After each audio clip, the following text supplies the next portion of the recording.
Hey guys, it's Ash, and this will be my Clash Royale guide on how to build a perfect deck.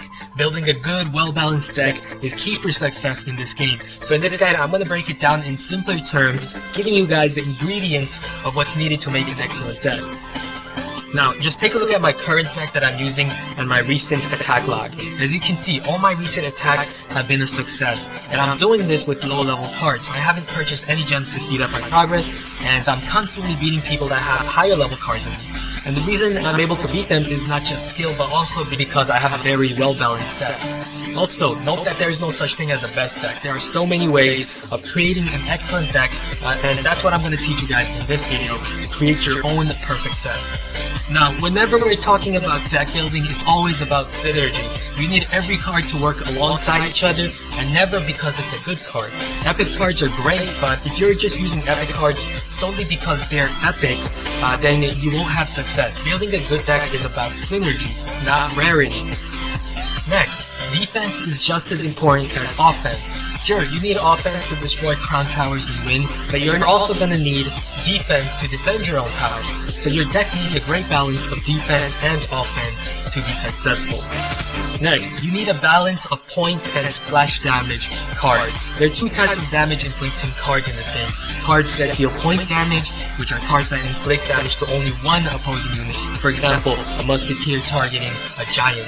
Although point attackers are limited to targeting one unit, they are among the strongest damage inflicting units in the game. And point damaging cards are necessary for beating high hit point troops. And the other types of cards are cards that deal splash damage, which are cards that inflict damage to multiple units. For example, a witch targeting a whole skeleton army, she can take it all out very quickly. While splash damaging units have the advantage of dealing damage to multiple opposing units, they deal among the lowest damage per second in the game. So splash damaging cards are necessary for beating hordes of low hit point troops. You're also going to need a balance of melee and ranged troops. Ranged troops tend to have low hit points but high damage per second, so it's important to combine them with melee troops in front of them to shield. Having too many melee troops make them susceptible to splash damage, so it's important to combine them with ranged troops so that your melee troops shield as your ranged troops destroys the splash damaging threat. Your average elixir cost is also very important. The best cards tend to have the greatest elixir cost. However, they take the longest to deploy because of their high elixir cost, as you will need to wait longer to load up on elixir. So, with these key elements in mind, I've devised a simple guideline or ingredients that are necessary for a well-balanced deck. First, it's a good idea to have an average elixir cost that's between 3.7 and 4.5. You will find that you're struggling to constantly deploy troops if your cost is higher than this. While if your average elixir cost is below 3.7, then you'll find that although you are able to deploy many cards quickly, you're struggling against splash damaging threats, as the lowest elixir cost cards tend to be the troops with the lowest hit points. Next, you're going to need at least 2 point damage inflicting cards. Although hordes of low HP troops are able to quickly destroy high HP cards, they are quickly eradicated by splash damage. Thus, point damage inflicting cards are important for controlling high HP cards. Some examples of point damage inflicting cards include the Musketeer, Prince, Spear Goblins, Knight, Archers, P.E.K.K.A. or Mini P.E.K.K.A, Minions or the Minion Horde, Barbarians, and Cannon, Tesla, Expo, or Infernal Tower.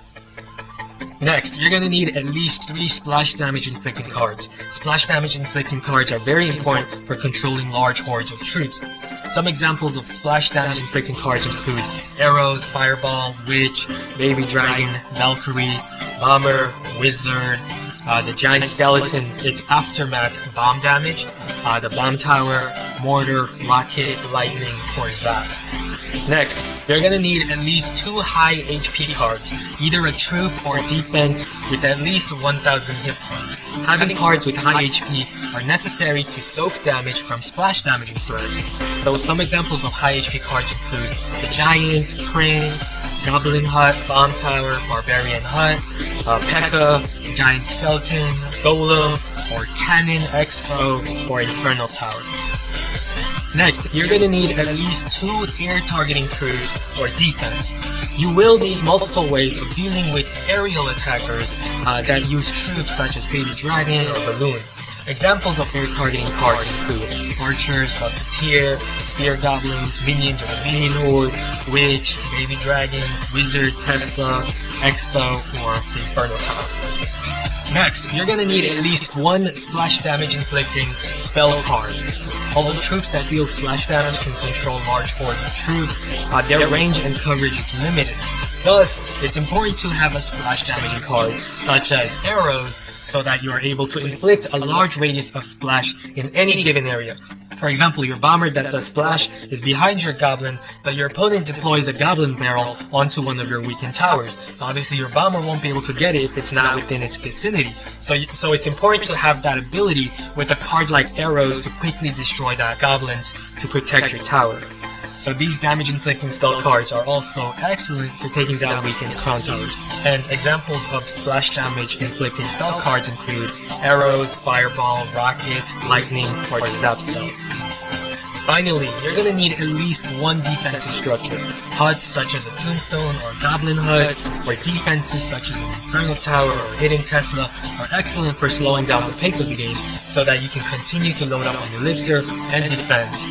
As long as you have your crown towers protected, you only need to destroy 1 more crown tower than your opponent to win. So having at least 1 defensive structure to protect your towers is very important. Some examples of defensive structures include the goblin hut, bomb tower, barbarian hut, cannon, Tesla, Expo, infernal tower, or mortar. So looking at my deck, as you can see, my average elixir cost is 4.3, which is pretty good. I have 2 high point damage inflicting troops in Prince and Musketeer that have decent HP, so I can destroy other high HP units without having to worry about splash damage, spell cards taking them out. I also have a Baby Dragon, arrows, and a fireball that can deal splash damage, so I have multiple ways to control swarms or hordes of troops. I have a giant, prince, and an infernal tower that all have very decent HP, so that I can couple them with my musketeer or baby dragon to deal point damage and or splash damage behind them. I have an infernal tower, musketeer, and a baby dragon to deal both point and splash damage to air targets. I have arrows and a fireball, so I can freely inflict splash damage anywhere on the field to eradicate hordes or finish off a weakened tower. I have an infernal tower to defend my crown towers from opposing high HP troops with heavy point damage. I also have a skeleton army to either eat away or slow down or distract troops. It can be used for both offense and defense. So hope you guys learned a lot from this video. If you did, be sure to give it a thumbs up and also subscribe if you haven't. I'm going to be uploading a lot more Clash Royale guides like this. So thanks for watching, and I'll see you guys again soon. Later.